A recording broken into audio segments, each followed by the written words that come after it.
Okay, hello. I welcome you to our security architecture presentation.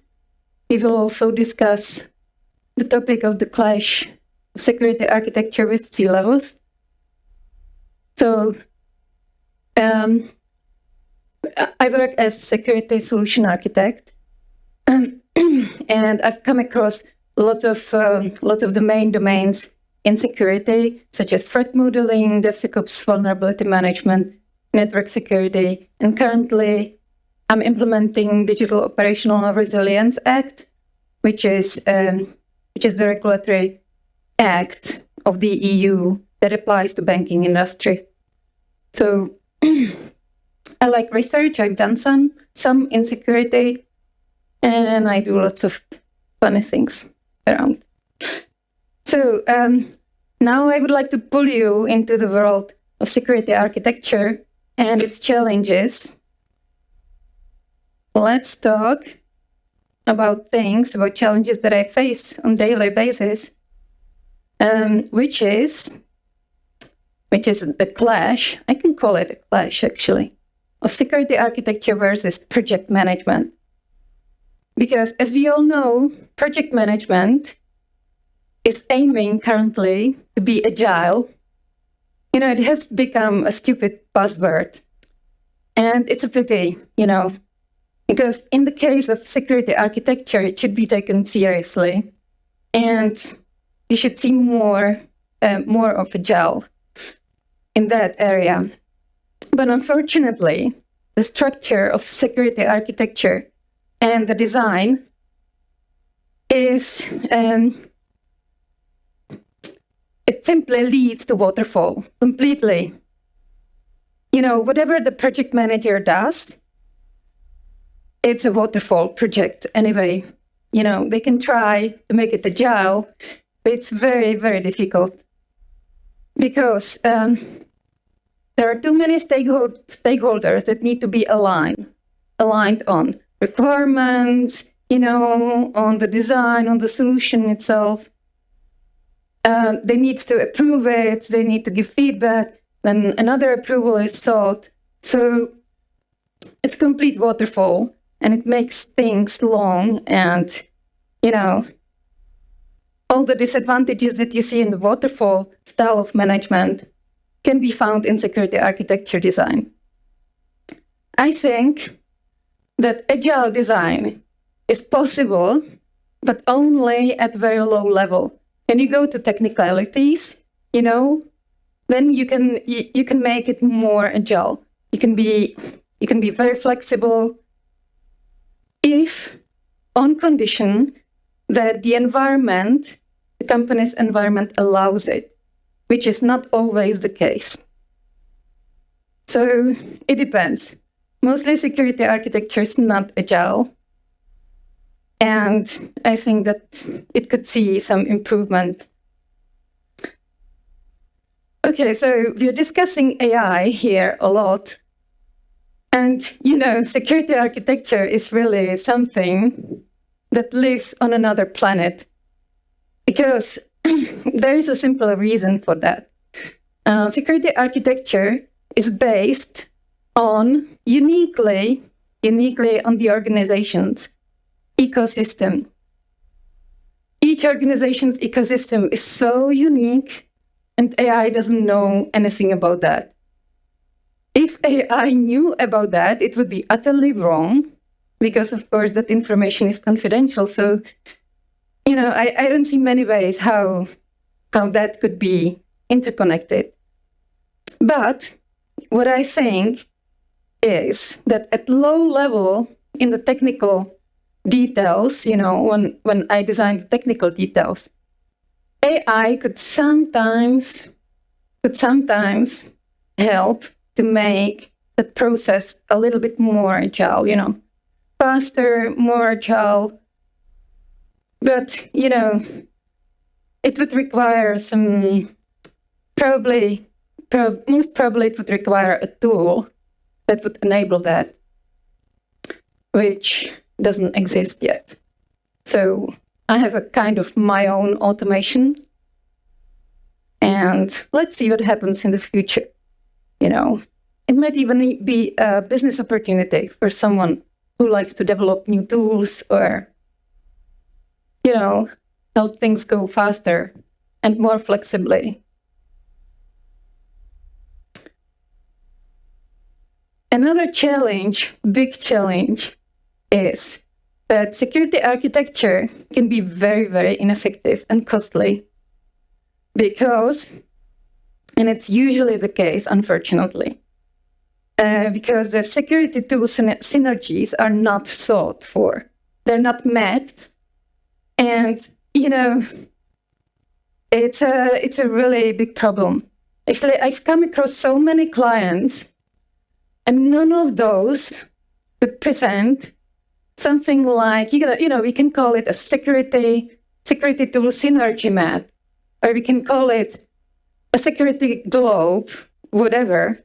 But there should be a map of tools and synergies they found between one another.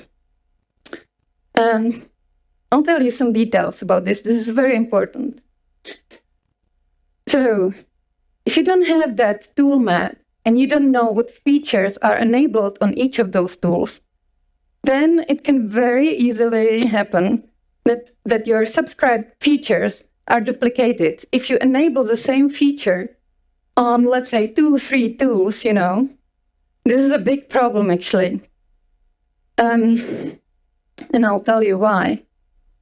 It's because most tools are integrated with SCM, which is the tool that receives alerts, security alerts and other types of alerts. And all those tools stream those alerts into that tool, which is, it creates overhead for the tool if those alerts get duplicated. Then you get the angry security operations center because they have too many duplicated alerts. And it's costly also for the organization. So that's one thing. The other problem is that it creates a network overhead. If you apply more tools within the same area that duplicate the capabilities, then you create a great network overhead. And then infrastructure stakeholders get angry, for the same reason. So then, all of this can lead to additional design iterations and angry board of approvers. Because if you find in a later stage of the design that some of the features are duplicated or anything, then it can lead to another, you have to repeat all those stages of design. And then you have to get them approved and everything goes from the beginning again. So at the same time, if you don't have that map, you may also leave some subscribed features that you're paying for disabled, which is another problem. It's just you're paying for something and not using it. I've seen this 1,000 times, that organizations are not using what they've paid for. And all of that is a great waste of budget, of course. So I want to tell you something more about this. This is the security globe that I carry in my head most of the time, because I don't have that map presented to me. When I'm asked for a design, I have to make it up myself. So let's say that North America changes into vulnerability management. Then South America, let's change it into SIEM and SOAR. Then we can change Asia into network security. We can have security on legacy estate in Africa. We can have identity and access management in Europe. Then phishing protection or email security in Australia. DevSecOps. Plus, of course, the queen of everything is compliance, and everyone in the globe reports to her. That is very important. And all of those areas also talk to each other. You see? And you can imagine that if you have to map all of that yourself for each design, this is a very lengthy process. And it's no good if every security architect in one organization has to do it again and again. They all need the same thing. It's a very lengthy, terrible process. And they have to do it again. And, the main problem about this is that they receive different information from stakeholders.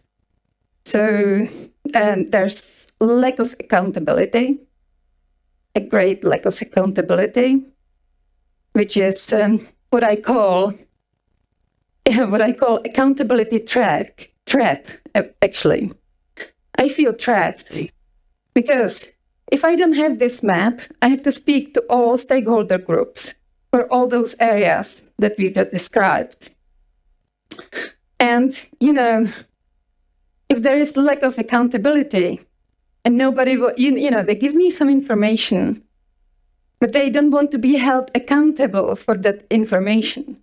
If there was this security globe in the organization, all the information would be put into a tool, and everybody would know who is accountable for putting in that information.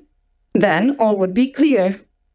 But if I have to go personally to stakeholders, ask for that information, they tell me something, and I say, okay, so how long do you think that this information will be valid? Can you give me any details? Like what features are there? Most of those answers will be, very vague, perhaps approximate. And if I say, okay, can you sign under that? Can you sign it off so that there is some accountability in my design? They say no, So this lack of accountability, really, and this is a big problem, especially in security. If you were in another area of technology, it wouldn't be such a big problem. But in security, accountability is key, and we don't have it.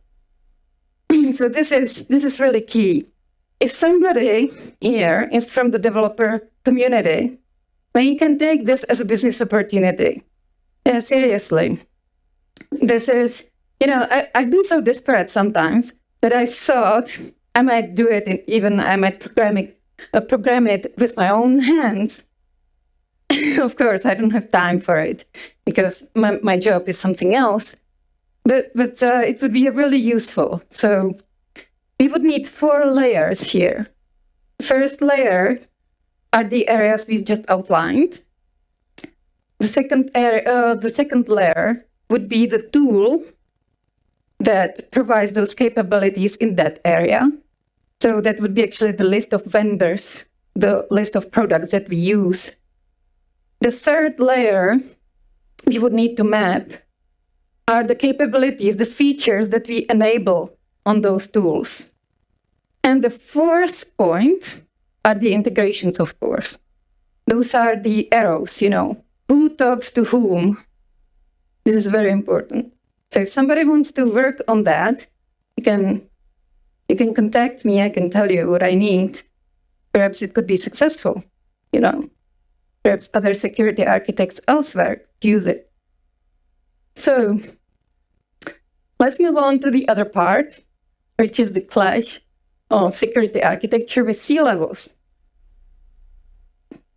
Perhaps you can already guess who those heads belong to.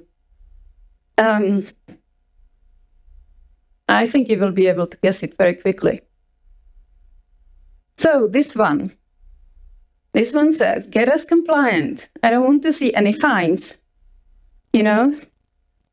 So you already know that this must be the CEO, because there's the only one who can issue orders here. That is the first requirement the CEO would usually have. The second requirement would be get us resilient against hackers. Neither do I want to see any unpredicted profit downturn. nor loss of reputation. That is a very valid point, I think. Of course. And then the third, also very valid point, is do all that with just enough security. And this is very important because, I have seen many organizations where the policy is, or the main thought about security is that more security is better security. And that is utterly wrong, Really, I've seen it so many times. It's incredible, actually.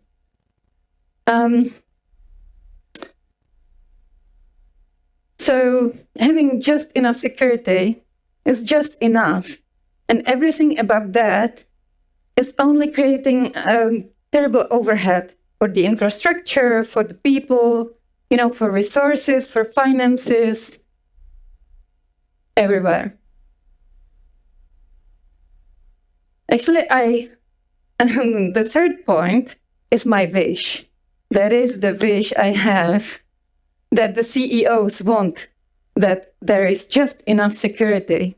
But it really stays only my wish, because most CEOs would say, do it, let's apply security as much as possible, as much as we can, which is wrong. Just enough is just enough. And then we have the other hat here, the little devil. And you will see who that is very soon.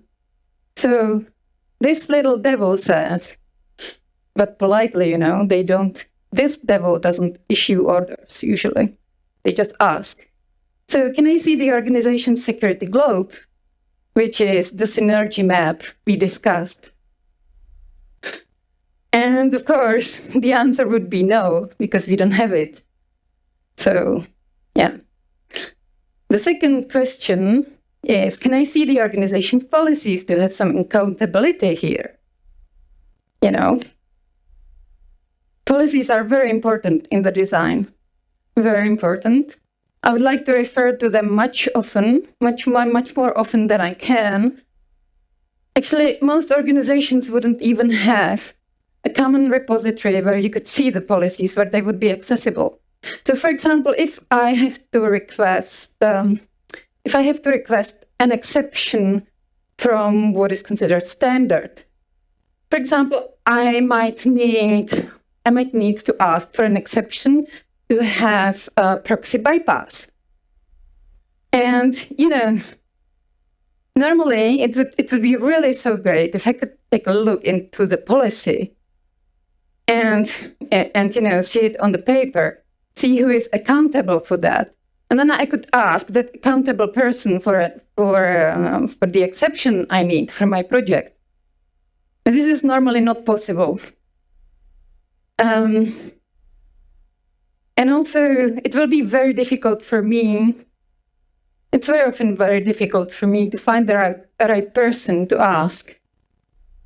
And at the same time, this person needs to be held accountable for that information, which is even more difficult. So these are the challenges, and the answer is no, usually. Policies would be accessible to some extent. That is the common practice. But the security globe or synergy map, doesn't usually exist. So the answer is basically no.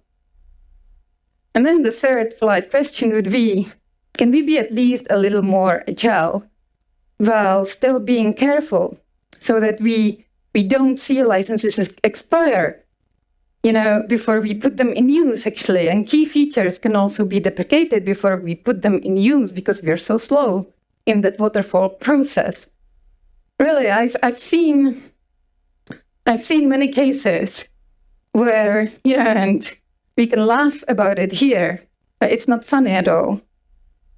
I've seen cases where licenses were bought at the stage of the let's say, initial idea of a design, which is the very preliminary initial stage, that precedes the design itself. So there is some time to go. And I've seen cases where those licenses were bought and they expired before that design was even approved. And way before the implementation. It's a lot of money, it's a lot of money. And then, really, I've seen also projects where I was counting with certain features and capabilities of the tools that I was implementing. But actually, the vendor, during the design phase, that high-level and low-level design phase, they just changed the product a little bit. They changed the documentation, they moved the capabilities away, or they introduced new features. The product actually changed during that process. So I think that we have already discussed many reasons why we need this agile process, or why we need to make the design process a little bit more, agile and faster, so that we avoid all these problems. And then, what I try to remind sometimes, is that all those things would save the budget. And now, who is, this is, of course, the black devil would be the security architect, of course. I think you guessed it already. And then we have the head, and the unsatisfied head in the middle, which is who? That is the Chief Information Security Officer, who is ultimately responsible for the security posture of the organization, and it is her or his responsibility that all those requirements of the CEO that are very valid are met. So, and this is why the CISO has that dissatisfied face, because mostly they don't have an adequate budget for what they're asked for. So normally that would be a question of prioritization of the CEO, in financial area that they need to resolve. And then, to answer those questions of the SA devil, the CISO would definitely answer something like, give me a year or two to get those for you, because we don't have them yet. And a year or two, that's a very indefinite term, and of course it means no. You don't have time, resources, money to do that. So, those are the main challenges.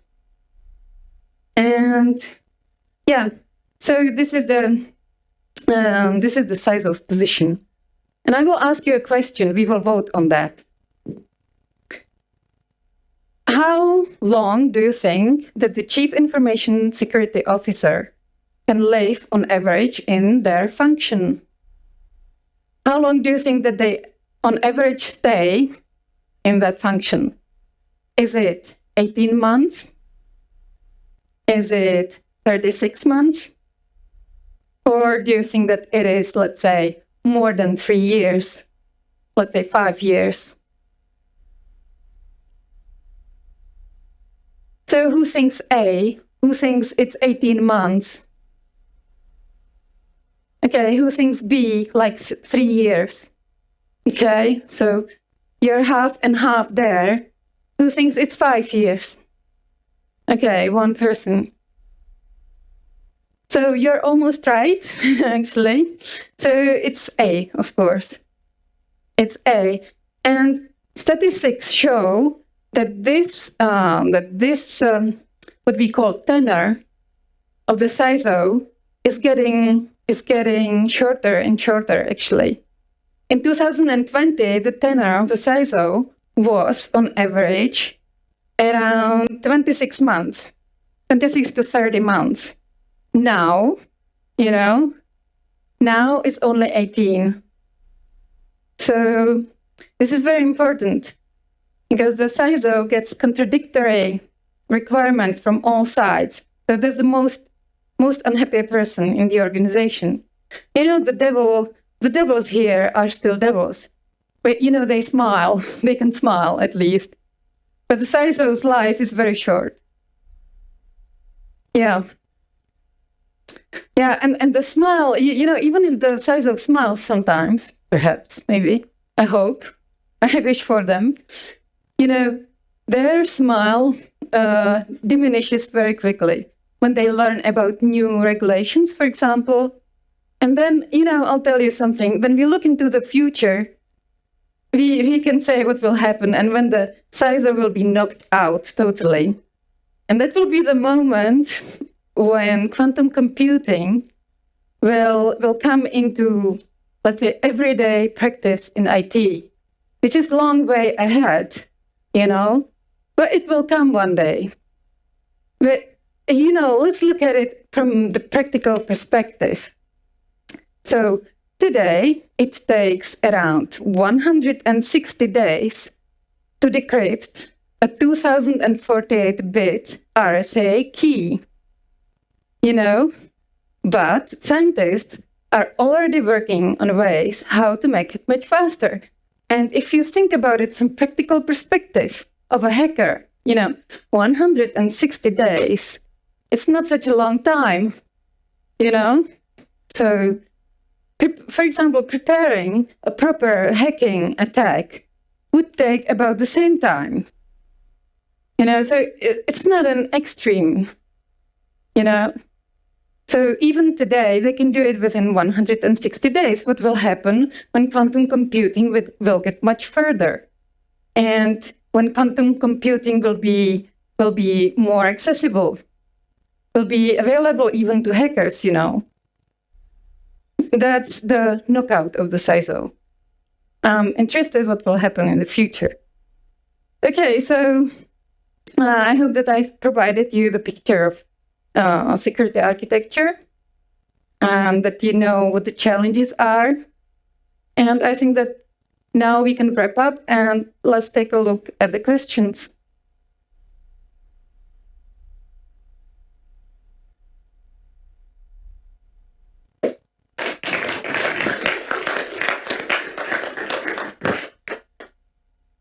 Thank you. So first question, is there some commonly most ignored area of security, like a black sheep in this family?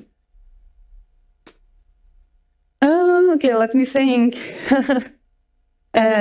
Black sheep. I think that what is most unwanted would be probably DevSecOps. Because developers are very stubborn people, who don't like to be told that their work is wrong. They don't like to listen to those mitigation guidances and, all that stuff. So I think it would be DevSecOps that needs more attention.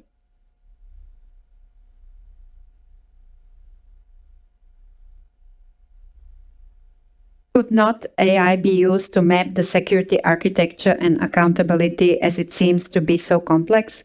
Or is the security by obscurity part of the security principles? Okay, I think that AI should not be used for this purpose at the moment because it's not ready. I think that AI has a long way to go before it can be used in security architecture. As I said in the presentation, I see some space for using AI at very low level, like for those technical details, where AI might be able to determine what might be missing based on some information. But the AI will not know the unique ecosystem of the organization, which is a problem. So I would answer not at the moment. I see you mentioned DORA. What is your experience with DORA metrics, and what is the fastest way to start measuring DevOps processes? Does it support security? You know what? First of all, about DORA, I think that there is some mistaken view of the whole thing. And many people think that DORA applies mainly to DevOps, which is not correct at all. DORA is much broader. So that's the first thing that I would like to mention. And the DORA metrics, the DORA metrics need to reflect the organization a little bit, because every organization will have different benchmarks, and people who present or will present next year, actually a year after next year, because the deadline for implementation of DORA is January 2025. Those people who will present to the regulators will have to explain why they used which metric, what benchmark the metric is, measured against, and how it fits in that organization's ecosystem. So it's a very complex issue, actually. We would have to, we could discuss this for 1 more hour. Definitely, it does support security. What are the aspects and nuances you would recommend to be aware of the CTO regarding security? Okay. I think for the CTO, there is a little difference between the CISO and the CTO. So the CTO does not have to be necessarily a former security engineer, and we shouldn't expect that, which is quite important. Not even all CISOs do have this hands-on security engineering experience, which is sometimes they do, sometimes not. And then it's similar to the CTO position. I think that the most important thing is that the CTO is presented with the implications of the existing security landscape in the organization. What impact does my current security landscape have on the security posture of the organization? Are we protected? Are we compliant? What do we need to be compliant? And for how much, of course. So, the security landscape should be known to the CTO. That's the important thing. Is the security solution applied to your company development laptops, which decreasing their performance just enough or more than should be? Oh, to my company, that means to my clients or to Accenture. Okay, I can answer in general. So, security is, there is a trade-off. Always there is a security trade-off. So security always steals some comfort, comfort and many other things. So that applies in all organizations at the same level. And concretely, whether it's just enough or more than should be. I think I've seen organizations where definitely it was more than it should be. There were unnecessary, let's say, an unnecessarily high frequency of vulnerability scanning, for example. Or I could name a few other cases. Usually, organizations today don't have the money to have much more than it should be. But sometimes in certain areas, they buy a tool and they think, okay, it needs to be used. But then they overload their infrastructure with, using it in a way that is not so effective. So I've seen all those cases. It's different with every organization. Does all questions from Slido. In the room, is there anybody who would like to place the question directly? No, so thank you very much for your presentation. Okay, you're welcome.